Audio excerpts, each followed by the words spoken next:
ला ला ला ला ला ला ला ला।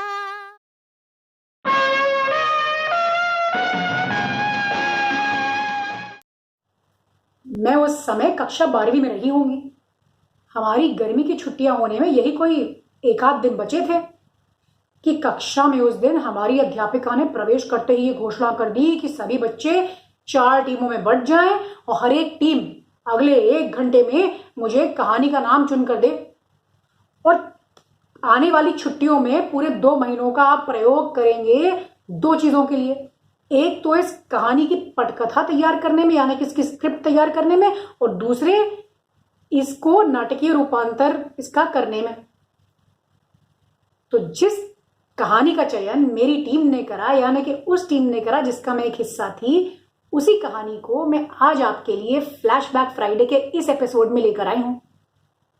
अब ये कहानी है कौन सी और इसमें आखिर होता क्या है, ये देखने के लिए और सुनने के लिए आइए चलते हैं आगे।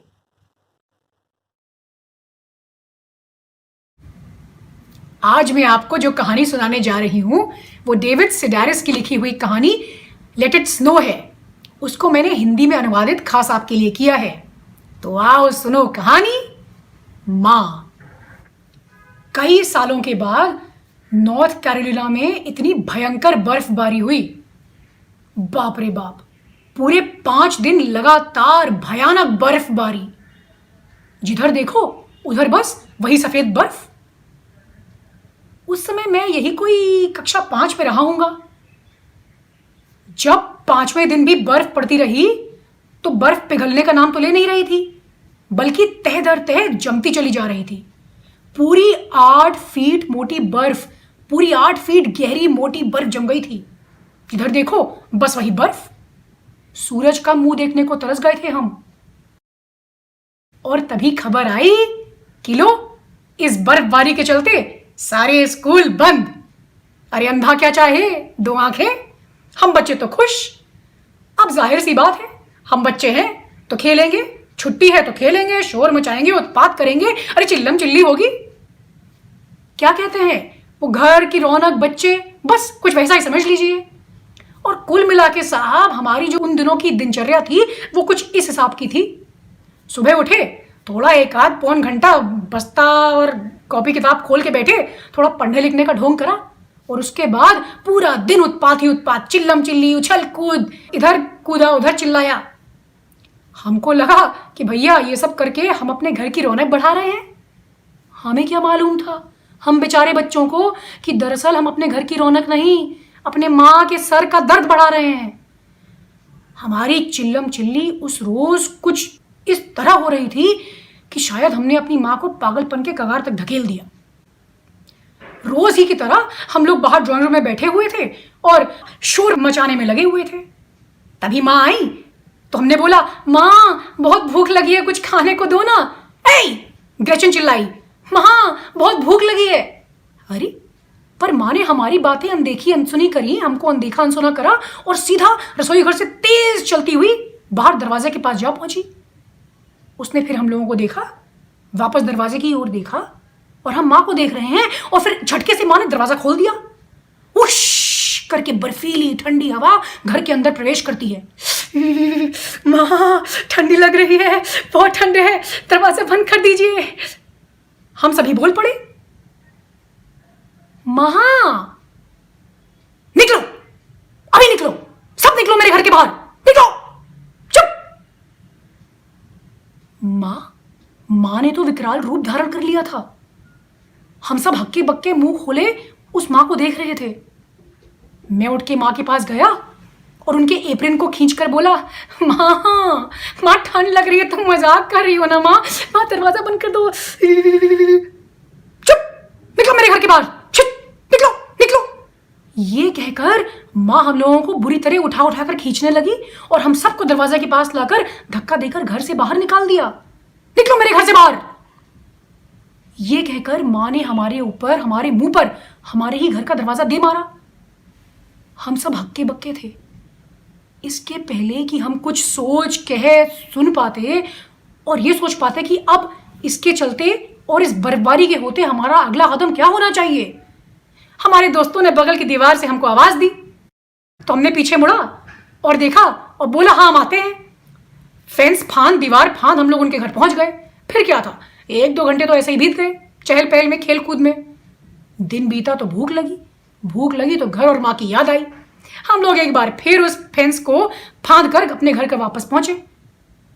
वापस आए तो देखते क्या है कि दरवाजा अभी तक बंद है। हमने एक दूसरे को देखा, हम समझ नहीं पा रहे थे कि हमारी माँ को आखिर हो क्या गया है। हमने दरवाजे को घंटी बजानी शुरू करी, टन टन टन। दरअसल वो घंटी नहीं बज रही थी, वो हमारे दिमाग में उस घंटे की आवाज बज रही थी। लगता है कि माँ ने अंदर से घंटी का स्विच ऑफ कर दिया था। उसके बाद क्या था, हमने देर रात हाथ मारने शुरू करे दरवाजे पे। दरवाजा ये पीटा वो पीटा, मगर हमारी माँ टस से मस नहीं हुई। जब हम अपने हाथ और लात दरवाजे पर पीटते पीटते थक गए तो हम में से किसी को ख्याल आया कि चलो रसोई घर की फ्रेंच विंडो पे चलते हैं, उस बड़ी खिड़की पर। तो हम वहां जा पहुंचे। खिड़की का पर्दा हटा हुआ था, उससे हमने झांक कर अपनी गर्दन टेढ़ी कर कर माँ को देखा। दरअसल माँ किचन में थी। वो किचन के बड़े स्टूल पर बैठकर टीवी देख रही थी। हाथ में उसका वाइन का ग्लास था और बगल में ही उसके कॉफी का प्याला रखा था। हमने खिड़की पीटनी शुरू करी, माँ माँ दरवाजा खोलो, माँ माँ ठंड लग रही है, माँ भूख लग रही है। दे दनादन हम खिड़की पीटते गए। माँ ने आवाज सुनी, वो उठ कर आई। हमें लगा शायद अब माँ हमको खिड़की खोलकर अंदर ले आएगी, मगर माँ ने अपने वाइन का ग्लास दोबारा भरा, खिड़की की तरफ आई तो जरूर, मगर चुपचाप पर्दा ढककर वहां से वापस चली गई। डायन कहीं की, हम में से एक बोला। ऐसे ही माँ बाप होते हैं जिनके बच्चे मर जाते हैं, ऐसे चोर उचक्के माँ बाप। ऐसे माँ बाप होने से बढ़िया तो बिन औलाद ही होना सही है। ऐसे माँ बाप के तो बच्चे नहीं होने चाहिए। चोर, डायन, चुड़ैल, सा।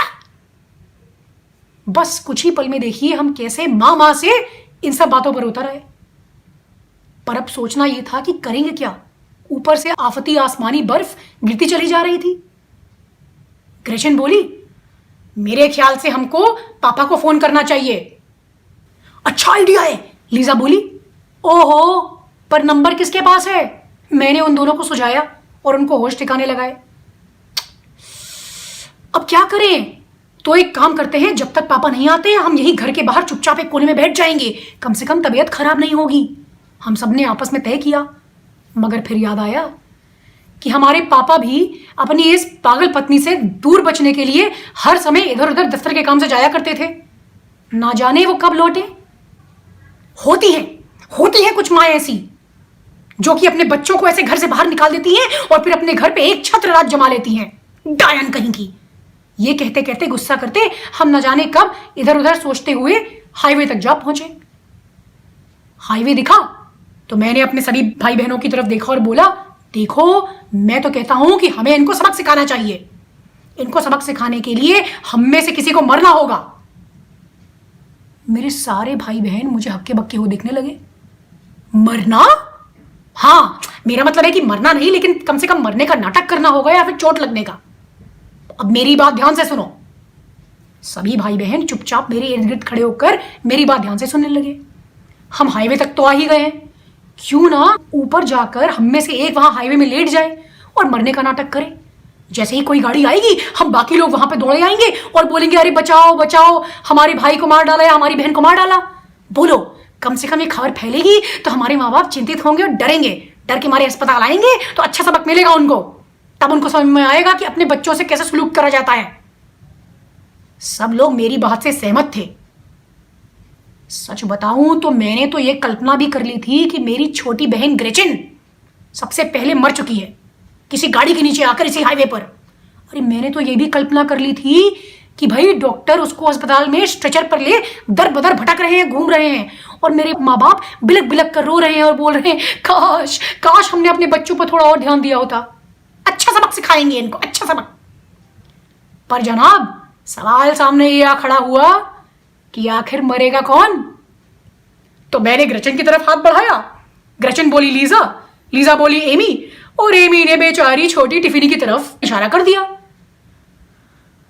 नहीं, टिफ बोली, मैं कैसे मर सकती हूँ? अरे टिफ, मरना नहीं है, केवल सोने का या मरने का, चोट लगने का नाटक करना है, नाटक। टिफ ऐसी थी हमारी बहन कि उसको प्यार से कुछ बोल दो और प्लीज टिफ बोल दो तो वो बात मान लेती थी। तो हम सब ने उसको बोला, देख टिफ, अगर ये मरना तुम्हें स्वीकार है और तुम्हें कम से कम ये एक्टिंग करने की तुम मान लेती हो बात और जाकर हाईवे पे लेट जाती हो चुपचाप, तो हम वायदा करते हैं कि जैसे ही कोई बड़ी मोटर गाड़ी आएगी हम उसको तुम्हें कुचलने नहीं देंगे, हम पहले ही दौड़ कर आएंगे और तुम्हें वहां से बचा लेंगे, मगर तुम्हें बहुत अच्छे से नाटक करना होगा, चोट लगने का, समझी? तो टिफ बोली, और इसके बदले में मुझे क्या मिलेगा? चलो, तुम्हारे लिए जो मेरी कैनपी बेड है ना, तुम 2 रातों तक उसमें सो सकती हो, और अगर मैं मर गई तो? देखो टिफ, मैंने बोला, टिफ याद रखना, तुम्हारा ये बलिदान बच्चों के इतिहास में व्यर्थ नहीं जाएगा। अरे तुम्हारा नाम बच्चों को हक दिलाने के लिए उनके इतिहास में स्वर्णाक्षरों में लिखा जाएगा, समझी टिफ? टिफ मुस्कुरा दी। और कैनपी बेड? अरे वो पक्का।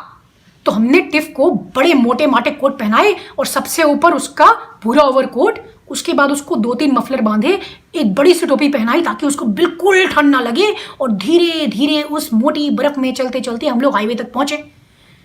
नियत स्थान पर टिफ जाकर लेट गई और हम लोग प्लान के मुताबिक चुपचाप उस टूटे हुए टीले के पीछे आकर छुप गए और इंतजार करने लगे किसी भी आने वाली मोटर गाड़ी का। पौ पौ करती हुई एक पीली गाड़ी बड़ी तेजी से टिफ की तरफ दौड़ती हुई चली आ रही थी। हमें पता था कि टिफ डर रही होगी, दरअसल हमारी धड़कनें भी बड़ी तेज हो रही थी। गाड़ी के ड्राइवर ने बहुत तेज ब्रेक लगाया और ठीक टिफ से 1 फीट दूर गाड़ी लाकर रोक दी। टिफ ना हिली ना डुली, टिफ वहां पर औंधे मुंह लेटी हुई थी। हम सब भी प्लान के मुताबिक चुपचाप फटाफट हाईवे पर पहुंच गए। हमने देखा पीली गाड़ी से जो आदमी निकला था वो तो हमारा नया पड़ोसी था। वो इस तरह खड़ा हुआ था और देख रहा था कि इर्द गिर्द कोई दिख रहा है कि नहीं, आसपास दूर दूर तक। हम चारों को आता देख वो चुपचाप खड़ा हो गया। हम उसके पास पहुंचे तो उसने बोला, अरे तुम लोग यहां पे क्या कर रहे हो, और ये क्या है, ये कौन है? तो हम में से एक बोला, ये इंसान का बच्चा है, हमारी छोटी बहन, आपने इसको मार डाला। उसने हम सबको देखा, हमारे चेहरे पर नटखट मुस्कुराहट देखी।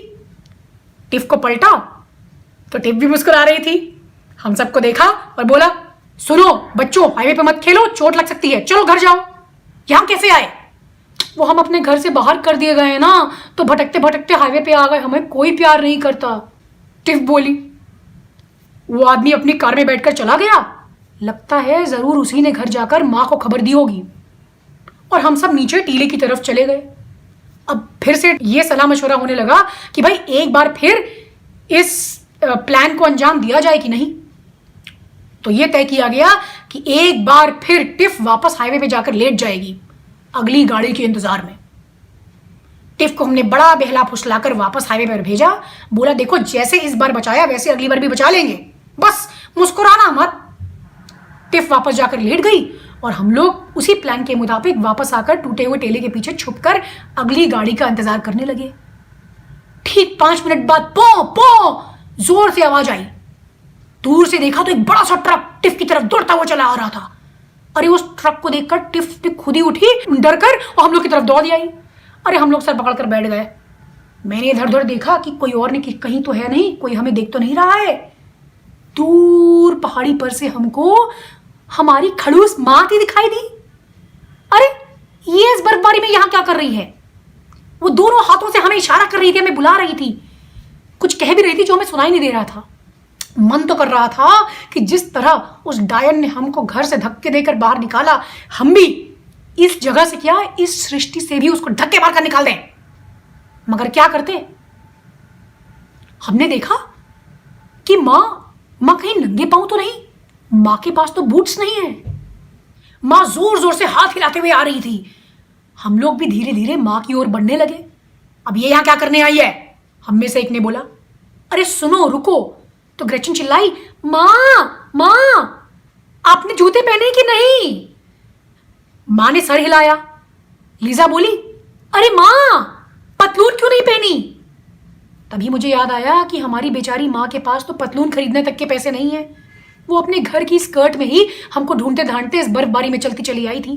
धीरे धीरे उस 8 फीट गहरी बर्फ में चलती हुई बिना बूट्स के हमारे पास आकर पहुंची। हम भी उसकी तरफ आगे बढ़ रहे थे। तो ग्रेचन ने एक बार फिर बोला, माँ बूट्स पहने? अरे कोई जूते पहन के आई हो कि नंगे पैर ही आ गई हो? खून जम जाएगा, ठंड से मर जाओगी। तो माँ मुस्कुराई। उसने धीरे से बर्फ से अपना एक पाँव निकाला और दिखाया। वो नंगे पाँव थी। एक लोफर मेरा ऐसी बर्फ में जम गया है, दूसरा लोफर मेरे पाँव में ही है। बच्चों चिंता मत करो, अब चलो जल्दी घर चलो, नहीं तो तुम्हें ठंड लग जाएगी। माँ का यह कहना था कि हम लोग माँ की तरफ कुछ इस तरह आकर्षित हुए, उसके पास कुछ इस तरह जा पहुंचे जिस तरह लोहे के टुकड़े चुंबक की ओर आकर्षित होते हैं। हमने माँ को चारों तरफ से घेर लिया और बोला, माँ आपका दूसरे पाँव में जूता है ना? हाँ हाँ बच्चों है, चिंता मत करो, अब चलो घर चलो। नहीं मैं जूते ढूंढूंगा। मैंने बोला, अरे घर चलो, ठंड लग जाएगी, तुम लोग बहुत देर से बाहर हो, चलो। हम लोग ये कह के बस घर की तरफ बढ़ ही रहे थे कि फटाफट ग्रेचन दौड़ी और माँ के सामने जाके खड़ी हो गई। उसने अपने सर से टोप उतारी और माँ के नंगे पाँव में पहना दी। उसके बाद माँ मुस्कुराई और बोली, अब चलो आगे चलो।